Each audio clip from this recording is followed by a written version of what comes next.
আরেকজন আমার বহুদিনকার সম্পর্ক, সুধীর বিধায়ক, আমার ছোট ভাইয়ের মতো ইমানি বিশ্বাস, তারা উপস্থিত হয়ে এই ইফতারি মাহফিলে রৌনক বাড়িয়েছে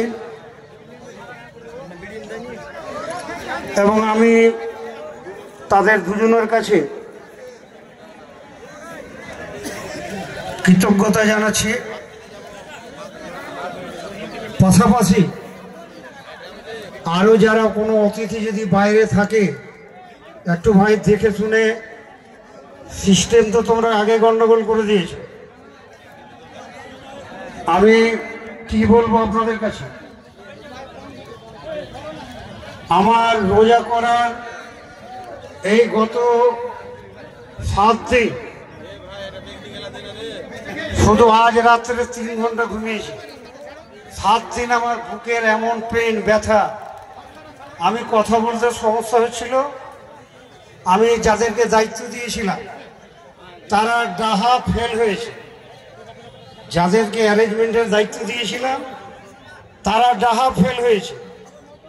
আমার শুধু আজকে আমি অনুভব ফিল করছি, একজনের আমার যে সিকিউরিটি ছিল মুজাফফর, আজকে যদি মুজাফফর থাকতো আমাকে এগুলো মাথা ঘামাতে হতো, ও একাই সব ঠিক করে নিত। কারণ আমরা তো ওইগুলো সব কন্ট্রাক্ট দিয়ে করি, তোমরা তো নিজেরা কিছু করো না যে তোমাদের রান্না করতে হয়। তারপরে কেন এই অবব্যবস্থা?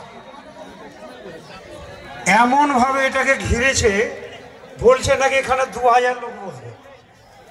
আমি দুপুরবেলা যদি না ঢুকি, আজকে ঢুকেছি প্রথম, আমি তো আশ্চর্য হয়ে গেলাম যে ওখানে নামাজ পড়ে। তখন বললাম যে এটা কি তোমরা জনসভা হবে? জনসভা হলে 2000 লোক ধরবে না এখানে।